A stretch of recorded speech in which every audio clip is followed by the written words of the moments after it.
Hello student, class 7 home science. आज हम लोग होम साइंस में चैप्टर 17 पढ़ेंगे। चैप्टर का नाम है कीटनाशक पदार्थ एवं उनका उपयोग। यानी आज हम लोग इस चैप्टर में क्या पढ़ेंगे? कीटनाशक पदार्थ एवं उनका उपयोग। तो सबसे पहले हम लोग क्या पढ़ेंगे? कीटनाशक पदार्थ क्या होता है। ठीक है, कीटनाशक पदार्थ क्या है? तो आधुनिक विज्ञान द्वारा यह सिद्ध हो चुका है कि अधिकांश रोग विभिन्न प्रकार के कीटाणुओं द्वारा ही फैलते हैं। यानी बहुत सारे वैज्ञानिकों रिसर्च द्वारा यह सिद्ध हो चुका है कि अधिकांश रोग जो फैलते हैं वो सबसे ज़्यादा कीटाणुओं द्वारा फैलते हैं। लोगों के कीटाणु जब किसी प्रकार के से हमारे शरीर में रोगों के कीटाणु जब किसी प्रकार से हमारे शरीर में पहुंच जाते हैं तो वे तेज़ी से बढ़ने लगते हैं तथा रोग के लक्षण उत्पन्न होने लगते हैं।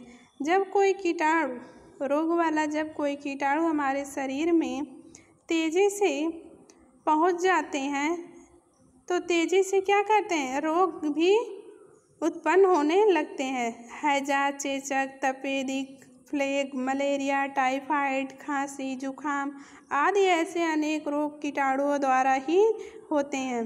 इस स्थिति से व्यक्ति एवं समाज के रोगों से बचाने के लिए एक अच्छा उपाय है कि विभिन्न कीटाणुओं को निरंतर रूप से नष्ट करते रहें। यानी यदि हमको इन रोगों से बचना है, चेचक, तपेदिक, मलेरिया, टाइफाइड, खांसी, जुखाम, तो हमको सबसे पहला काम यही करना चाहिए कि हम इन कीटाणुओं को ही निरंतर रूप से नष्ट करते रहें। कीटाणुओं को नष्ट करने के लिए विभिन्न पदार्थ खोज लिए गए हैं। इन पदार्थों को कीटनाशक कहा जाता है। प्रत्येक गृहिणी को मुख्य कीटाणुनाशकों एवं उनके प्रयोग का सामान्य ज्ञान होना आवश्यक है।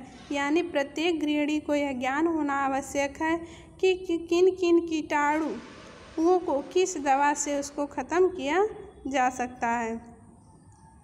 अब हम पढ़ते हैं कीटनाशकों के प्रकार।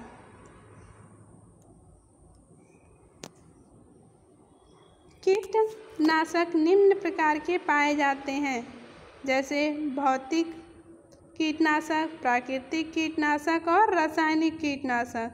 तो सबसे पहले हम क्या पढ़ेंगे? प्राकृतिक कीटनाशक। ठीक है, तो प्राकृतिक कीटनाशक वर्ग के अंतर्गत तेज धूप और शुद्ध वायु जब आती है तो टीबी के कीटाणु तेज धूप में नष्ट हो जाते हैं। रोगी का बिस्तर, चारपाई, कपड़ों को धूप में डालकर वह क्या होते हैं? कपड़े कीटाणु रहित किया जा सकता है। इसी प्रकार तीव्र वायु में भी रोग के जीवाणु तीतर बीतर होकर नष्ट हो जाते हैं। यदि हम बात करें प्राकृतिक कीटनाशक तो धूप ही एक ऐसा है जो विभिन्न कीटाणुओं को नष्ट कर देता है। भौतिक कीटनाशक के द्वारा हम कीटाणुओं को नष्ट करने के लिए भौतिक क्रियाओं का भी प्रयोग किया जाता है, जिसकी 3 विधियां हैं। नंबर 1 है उबालकर, नंबर 2 भाप द्वारा, नंबर 3 है जलाकर। उबालकर, यदि हम बहुत सारे ऐसे रोगों को हम ख़त्म कर सकते हैं भौतिक प्रक्रिया द्वारा। जैसे उबालकर रोगी द्वारा प्रयोग में लाई गई वस्तुओं और वस्त्रों को यदि खौलते हुए पानी में डालकर कीटाणु को नष्ट किया जा सकता है। यदि कोई रोगी है उसके वस्त्र को यदि हम खौलते हुए पानी में डाल देंगे तो उस कीटाणु को हम नष्ट कर सकते हैं। भाप द्वारा, रोगी को जो वस्तुएं मूल्यवान एवं खराब होने वाली होती हैं या जिन्हें जलाना संभव नहीं होता उन्हें हम भाप द्वारा रोगाणु रहित किया जा सकता है। नंबर 3 है जलाकर, रोगी के मल मूत्र, साधारण कपड़े, बलगम, थूक आदि को जलाकर नष्ट कर देना चाहिए। इससे कीटाणु मर जाते हैं। बात करते हैं हम रासायनिक कीटनाशक की। रासायनिक कीटनाशक कुछ रासायनिक पदार्थ ऐसे होते हैं जिनसे रोग के कीटाणु को नष्ट किया जा सकता है।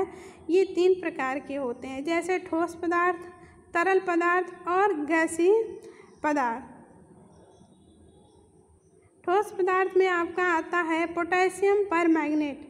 पोटेशियम परमैंगनेट जो है ये छोटे छोटे बैंगनी रंग के दाने होते हैं जो पानी में घुल जाते हैं और पानी को शुद्ध करते हैं।